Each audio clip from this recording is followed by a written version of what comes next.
Then it goes ahead and opens the main valve and lights the burners to provide heat for whatever you've got. Ask me how I know this. I just installed a fireplace in my house. I built the chimney chase and everything, and I went to a local store to see how much it would cost to have them install the fireplace and everything. And guess how much they wanted? Only $5 to $6 grand, no big deal. Not for what I want. Yeah, no problem. So I said, you know what? Looks nice in your showroom. I don't think I want it in my home for that price. And I can replace my car for that price. So I looked on Craigslist. I found a insert unit that was pretty decent, had a fire log and everything, and they wanted $500 for it. So I bought that instead. And then I looked on eBay and found a control system that's used for controlling. It's actually by Honeywell. It's for controlling a regular furnace for a home. It had the valve and everything, and it was $100. I bought that, and so for about $600, I've got the equivalent of a $5,000–6,000 machine. You know, buy it new. It looks nice. I like it. It works. It's nice to go home and flip a switch, and the fire comes on. And when I'm done, the fire goes off. I just turn it off. But anyway, it's got an electric start, so it doesn't waste propane. And you can hear it when you first turn it on. You hear a spark. It'll spark, spark, spark, and you hear the pilot come on. And it's got a sensor. Once it senses the pilot's been on for a certain amount of time, then it opens up the main gas valve and turns on the fireplace. Kind of nice. If you're interested in how I did that, I'll tell you more about it. But anyway, now eventually in the course, we're going to get to the point where we use a program called Logix Pro. It will be very similar to the program you use for programming your PLCs, but it doesn't look exactly. But the program for your PLCs doesn't look exactly like this. The idea is still the same, but you notice it's set up with a ladder, right? You've got rungs and you've got rails on either side. The idea is that this is like power trying to get from one side to the other. And when the switch is closed, it turns on the relay. When that relay is on, power passes through here and turns on the red pilot light. Okay, but when it's off, then this is not on. This one's on instead and turns on the green pilot light. You see the difference? So this is the same thing as what we had on the last slide. It's just a program instead of actual electronic stuff. Okay, that's enough of electromagnetic coil relays. Let's look at some more stuff because you still don't know enough to actually begin using the PLC. Also, I checked, and unfortunately we don't have the software on these computers yet for programming the PLCs. But I'm going to get with Greg immediately after this and ask him to push it on. It should be on by the next time we have this class. We'll actually be able to open up the software and talk to the PLC and do whatever we want. One thing that's important, if you want, you can actually download the software for these PLCs from Automation Direct. It's free. You can install it on your laptop and use your laptop if you wish. But these are called Click Koyos. That's, in fact, I'll show you where to find the software. Will you upload that to Blackboard? Yeah, that's. Yeah, I'll upload a link at least. I want to give you the. I want to give you the link because they update it every now and then, so it's good to know where it is. But it's easy to find too. Free software, click to download. It's just right there. Automation Direct is a company that has really been a thorn in the side to Siemens and Rockwell. Siemens and Rockwell are the big names in PLCs. You might look at this PLC and say, well, if it's basically a computer, why don't we just use the PC in front of us? Well, there's actually some really good reasons. I'll go into that a little bit later, but one of the things about PLCs is they're made to be ruggedized. In other words, they're electronics that are supposed to work even when it gets hot, right? Because you might have a PLC that has to operate outside on a piece of equipment, or even when it's really cold. And so they're ruggedized. If you expose a regular PC that's supposed to be in an office to an industrial environment, pretty quickly it fails, okay? Because it's not made to resist dust and dirt and temperature swings and all those sorts of things. So you can think of a PLC as a ruggedized computer. Now, anybody know how much a PLC costs? $500. Good guess. You guessed about the middle. Go ahead. Depends. I mean, some of the Rockwell and those are way up there. That's right. Thousands. Yeah. $8,000.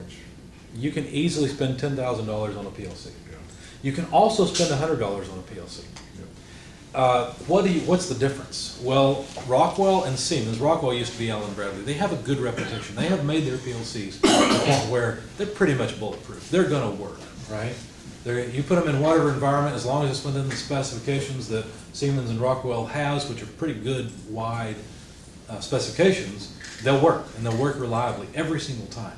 They're the kind of thing you would want if you have to launch something like, I don't know, a space shuttle, okay? You want one of those PLCs to do it. You don't want to use a Click Koyo to launch the space shuttle. That's a bad idea, okay? Obviously, we're not launching space shuttles anymore, but you get the idea. Now, on the other hand, I have a heating system at my house that's fairly complicated. To heat my home, most of the time, I burn firewood. Now, I don't burn firewood in a wood stove in the middle of my house. I used to have one. It was messy to carry firewood throughout the house. I hated it.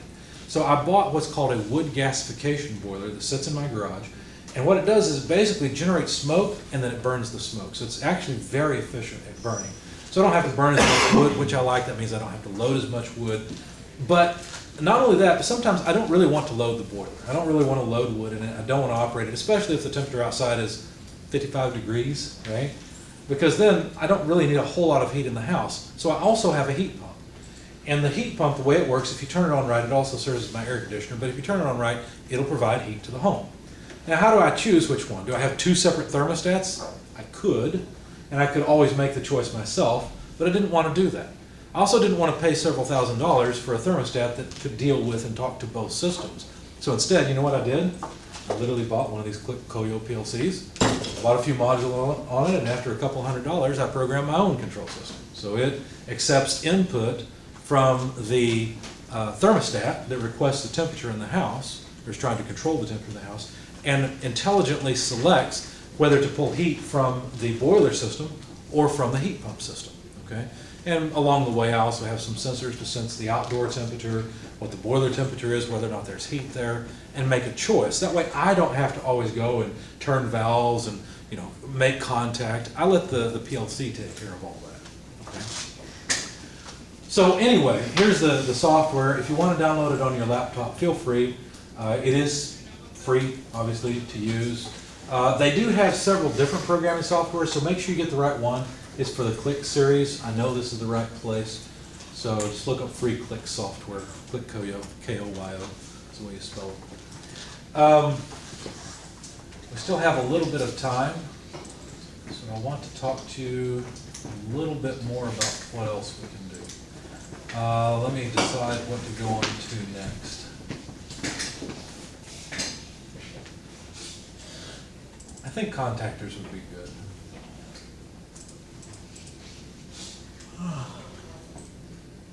And I apologize, I'm working with some slides that are, I didn't make these slides, they have some really good stuff in them, but I don't have them organized and set up where you can just download them. I'm trying to remember what all I show you so that I can put them into a learning module and keep it all organized. They're from another textbook we're not using.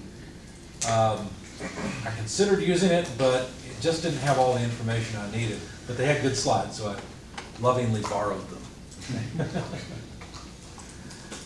Since we've talked about relays, it's worth driving home the point that this PLC cannot drive a motor directly. There's just no way. It cannot provide the power required. It can't provide the voltage and would burn up if you tried to put that much current through it. Okay? So let's say we wanted to start the big motor that I told you about over at Cane Run Road Power Generation Station. Okay, you want to start this big motor, how would you do it? Are you guys familiar with three-phase power? Anybody familiar with three-phase? A little bit. Well, basically in your home, you have essentially two-phase. Okay, they call it single phase, but really what you have is two separate legs whose voltage, by comparison to the ground, varies opposite of one another. So the voltage on one line is going up, while the voltage on the other leg is going down. There's actually two poles coming into your house. It's two hot legs, but they're opposite polarity of each other. That doesn't really matter. What matters is that in industry, what's typically used is what's called three-phase power. There's many reasons why. There's a few subtle differences, but you're not really worried about it. What that really means is to get the motor to work, you got to plug in three prongs. That's what it means, okay? Now, we don't really want to have to plug and unplug the motor every time we want to turn it on and off. So instead we use a relay. But that relay would need to have three separate switches. You remember that big relay I passed around? That's probably the reason it has three switches, is because it's made to switch three-phase current. Now, you can't just touch two phases together. If you do that, you short things out. Not good things happen. And also, by the way, power is usually transmitted via three-phase. If you look up at power poles, the lines at the very top are the ones actually passing power. and you'll notice there's always 3 wires. If there's only 2, you'll probably see another pole nearby that's carrying 1 wire. But anyway, so when you want to turn on a 3-phase motor, you need contactors to close and make contact with 3 different legs. So you've got what's called the line side. This is where power comes in from the power company. So basically on the pole, well, it's not really this way. The poles transmit power at, kilovolt levels. I think the number's 138,000 is 1 voltage. I'm pretty sure is standard 14,000. I don't remember the numbers, but thousands of volts. You put that into pretty much any motor, the motor's going to die. Okay, they're not made for that kind of voltage, so you have to have a transformer to step it down. But you still end up with 3 legs at, say, either 220 or 440 or whatever. Well, I think it's actually called 480. But you end up with 3 different power poles that need to be connected to the motor. So you can see how this thing works. Basically, when this whole thing moves, because the coil causes the armature to move because of magnetics, you'll make contact between the line side and what's called the load side. Each one of these will make contact and connect the line from the power company to the motor. Of course, it connects all 3. Okay, this is called a motor starter and or a motor contactor. And the schematic for it is like this, where you have a coil, a single coil, and 3 separate switches or 3 separate contacts that are pulled in by magnetics. So when this operates, it pulls on all 3 of these and makes contact on all 3 line to load side. Okay, and that way you can start up your motors. There's many different things to talk about with motor starters, because there are soft motor starters. There are, I don't know if you guys know this, but in a 3-phase motor in industry, what can happen is the power company, for whatever reason, can stop supplying one of the legs. When that happens, 3-phase motors burn out pretty quickly. And so a lot of these are made with sensors to sense the current in each of the legs. And when the current goes to 0 in one leg, shut off the other legs. Because you don't want to supply power to 2 legs and not all 3. You'll burn up your motors pretty quickly. So there's many different variations on motor contactors. But basically, what they do is these contactors allow a PLC, which has very low current or signal wiring, kind of like the thermostat in your home, to control a much larger high current system, like a big motor or something. In fact, you actually have these motor contactors in your home. You may not know it. The compressor that you use for your air conditioner, I guarantee you, has one of these, because the thermostat has to be able to send a 24-volt AC signal to the coil.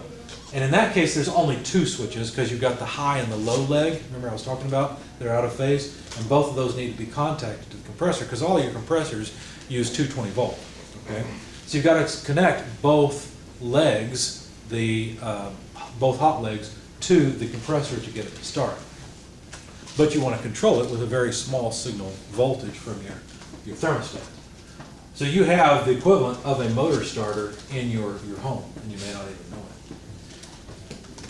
So I hope you're getting the idea that you're not going to take this PLC, plug in some type of output device, and it just turn on because of power coming from the PLC. As a matter of fact, these things here are called I/O modules, okay, the input and output modules, and we'll talk more about that later. But these modules typically don't even have power going to them for the sake of powering anything. You have to put power into them so they can switch the power to the device. Okay, it's kind of like saying, how can I give you an analogy on this? It's kind of like saying that this is a raw switch that we have to wire into the wall, right? That switch over there, when somebody bought it at Home Depot or Lowe's and you look at it, it's got some contacts on it, and that's it. You can flip the switch all day long and no power flow through it until you hook wires up to it. That's the same thing here. You got to hook power up to one side so the PLC can make the decision to throw the switch and put power out to whatever device you want it to go to. Okay, so basically you can think of these modules, these I/O modules, as a whole bunch of switches that the PLC gets to make the decision to throw. And of course, your program tells the PLC when to throw the switches. And at this point, you may not see the point in all this. It seems complicated. Why not just put a switch on the wall, right, to turn the motor on and off? Well, there are good reasons. There are reasons to have automatic control for convenience, for more precise control, for automatic control. Also in the industry, things can be far away that need to be controlled, and you need to bring them all back to one source where you can control everything from one location. In the Cane Run Road plant tour, they told us they measured well over 1,000 points of temperature in their process. And that's not including all the other things they measure, temperature, pressure, velocity of flow, concentrations of things, levels in tanks. So they had many different things they had to control. How do you, as a human being, look at thousands of measurements and make a decision about what to do? It's much better to have a program that's been written, where it's been thought through, and the PLC automatically makes the changes and gives you the data you really need to see, and not just everything. So, anyway, any questions, comments at this point? All right. You probably don't know what to ask yet, that's okay. I've thrown a lot at you. But the main takeaways are there's these things called PLCs that replace, replace relays so that we can do control. Oh, by the way, one last tidbit. Do you know where the term getting a bug in your program comes from? Does the bug actually flew into someone's PLC maybe? Not PLC, into the relay. When you make a computer out of relays, you have a bunch of switches, right? If you don't have a cover on it, an insect can fly and end up between the contacts, so the contacts are not made. That's where getting a bug in your program comes from. It's kind of interesting. All right. I was gonna say, I will see you guys on Thursday, I guess, right? yeah. Go ahead. Which one of these is it we need for a quick yo-yo? Or was that case